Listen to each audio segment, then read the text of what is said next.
आज हम बनाने वाले हैं पूरन पोली, एकदम ट्रेडिशनल और बेहद टेस्टी डिश। पतली सी आटे की परत और अंदर भरा हुआ मज़ेदार पूरन।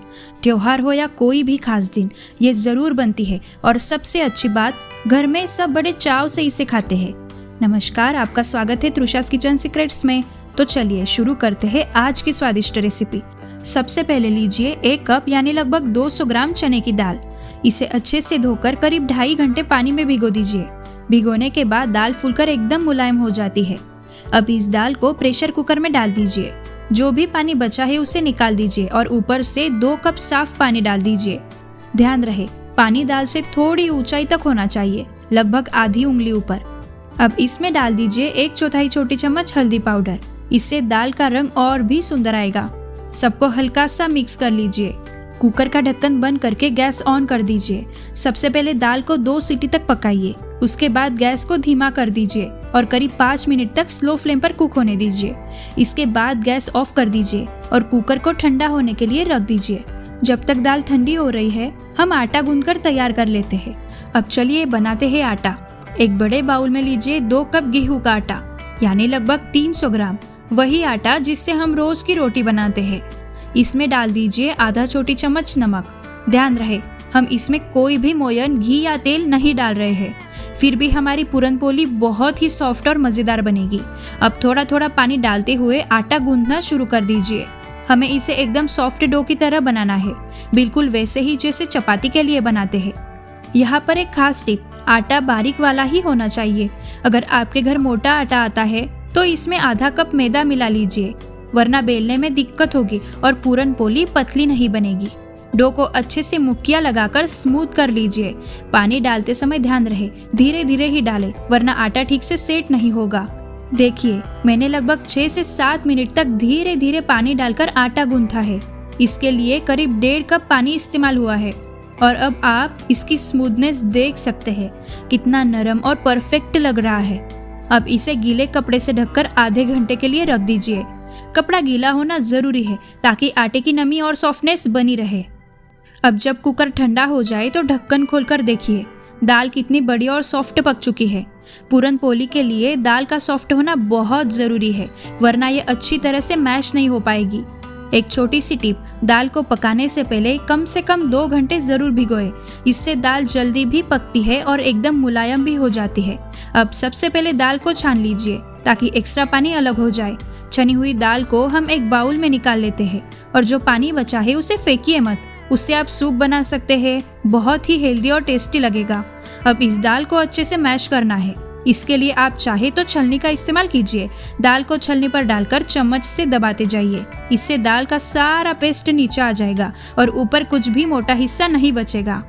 अगर आपके पास बड़ी छलनी है तो और जल्दी काम हो जाएगा, वरना कोई दिक्कत नहीं, छोटी छलनी से भी आराम से हो जाएगा। देखिए, मैंने धीरे धीरे सारी दाल को छलनी से निकाल लिया है।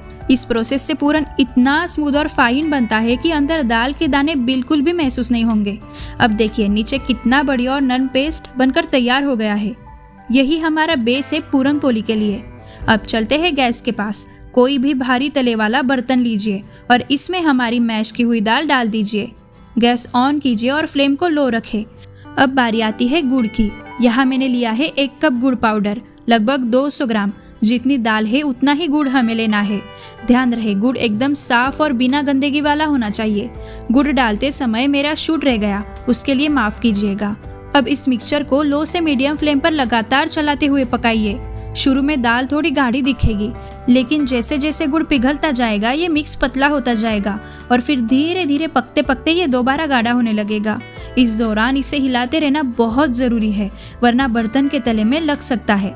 साथ ही फ्लेम को तेज बिल्कुल मत कीजिए, क्योंकि तेज आंच पर पूरन जलने का डर रहता है।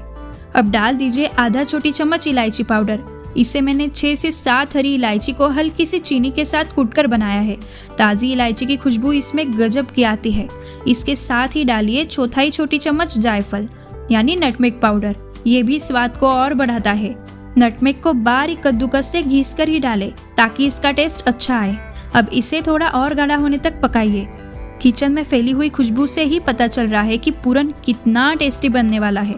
देखिए, इसका कलर और थिकनेस बिल्कुल परफेक्ट लग रहा है। ध्यान रहे इसे ज़्यादा देर तक मत पकाइए। अगर पूरन ज़्यादा सूख जाएगा तो ये सख्त हो जाएगा और फिर पूरन पोली पतली बेलना मुश्किल हो जाएगा। तो मैं अब फ्लेम ऑफ कर रही हूँ और पूरन को थोड़ा ठंडा होने दे रही हूँ। पूरन अब ठंडा हो चुका है और देखिए ये और भी थिक होकर लगभग डो जैसी फॉर्म में आ गया है। उधर हमारा आटा भी आधा घंटा आराम कर चुका है, तो अब वो भी एकदम सेट और परफेक्ट हो गया है। मैं इसे दबाकर दिखा रही हूँ। आपको साफ पता चल रहा होगा कि कितना सॉफ्ट है और इसमें कितना स्ट्रेचिंग आ गई है। खींचने पर ये टूटता नहीं है, बस यही परफेक्ट डो की निशानी है। अब हाथों पर थोड़ा सा घी या तेल लगा लीजिए ताकि डो चिपके नहीं। फिर जितनी बड़ी पूरन पोली बनानी है उसके हिसाब से आटे की लोइयां तोड़ लीजिए। सच कहूँ तो डो इतना अच्छा बना है कि लोइयां खुद ही स्मूथ और गोल निकल रही है। ध्यान रखिए बाकी का आटा हमेशा ढककर रखें ताकि वो सूख ना जाए। अब बारी है पूरन के गोले बनाने की। जितना आटा लिया है उतना ही पूरन उठाइए और उसे हाथों से गोल गोल कर लीजिए। इससे बैलेंस बना रहेगा और पूरन पोली बिल्कुल परफेक्ट बनेगी। मैंने एक आटे की लोई ली और उसे हल्के से सूखे आटे में लपेटकर गोल कर लिया। अब इसे थोड़ा फैलाइए और प्याले जैसा आकार दे दीजिए। अब पूरन का गोला बीच में रखिए और धीरे धीरे आटे को चारों तरफ से उठाकर पूरन को पूरी तरह से बंद कर दीजिए। आटे को मिलाते हुए ऊपर से थोड़ा सा हिस्सा निकाल दीजिए, इससे लोई अच्छे से सील हो जाएगी। तो ये देखिए हमारी एकदम गोल और परफेक्ट लोई तैयार है। अब बारी है पूरन पोली बेलने की। सबसे पहले लोई को सूखे आटे में लपेट लीजिए और फिर उंगलियों से हल्के हल्के दबाकर बढ़ा लीजिए। इससे अंदर की स्टफिंग चारों तरफ बराबर फैल जाएगी। ये स्टेप बहुत ज़रूरी है, वरना बेलन से सीधे प्रेशर डालने पर लोई फट सकती है। एक टिप और, जितनी भी स्टफिंग की लोइयां बनाई है उन्हें हमेशा ढककर रखें, वरना वे सूखने लगेंगी। अब लोई को बेलना शुरू करते हैं। ध्यान रहे आटे में बार बार लपेटते रहना है क्योंकि डो काफ़ी सॉफ्ट है। देखिए मैं कितनी हल्की हाथ से बेल रही हूँ। ना तो बीच का हिस्सा पतला हो रहा है और ना ही किनारे मोटे, सब एकदम बराबर। अगर कभी लगे कि यह बेलते समय चिपक रही है तो तुरंत थोड़ा सा सूखा आटा ऊपर से छिड़क दीजिए और देखिए कितनी आसानी से यह बड़ी होती जा रही है। बिल्कुल भी प्रेशर नहीं लगाना पड़ रहा। अब इसकी थिकनेस देखिए, एकदम परफेक्ट। तो चलिए अब इसे सेकने के लिए गैस के पास चलते हैं। तवा पहले से गर्म कर लीजिए। पूरन पोली को आराम से चकले से उठाइए और तवे पर रख दीजिए। फ्लेम को मीडियम हाई रखिए और नीचे से हल्का सा सिकने दीजिए। जैसे ही ऊपर की सतह पर हल्का डार्क कलर आने लगे, समझ जाइए कि नीचे से सीख चुकी है। अब स्पैचुला की मदद से इसे पलट दीजिए। थोड़ा सा घी लगाइए और अब दूसरी तरफ से भी हल्की सी चित्ती आने तक सेक दीजिए। देखिए ये फूलने भी लगी है। अब इस तरफ भी थोड़ा सा घी लगाकर सेक लीजिए। चाहे तो आप ऑयल भी इस्तेमाल कर सकते हैं, लेकिन घी में बनी पूरन पोली का स्वाद ही अलग होता है। अब इसे एक बार फिर पलट दीजिए और दोनों ओर से अच्छे से सिकने दीजिए। देखिए कितनी बढ़िया फूल गई है और कितना गोल गोल सिक गया है। लीजिए हमारी एकदम ट्रेडिशनल स्टाइल में बनी पूरन पोली तैयार है। इसे उतारकर प्लेट में रख लीजिए। अब सारी पूरन पोली को इसी तरीके से बेलकर तवे पर सेक लीजिए।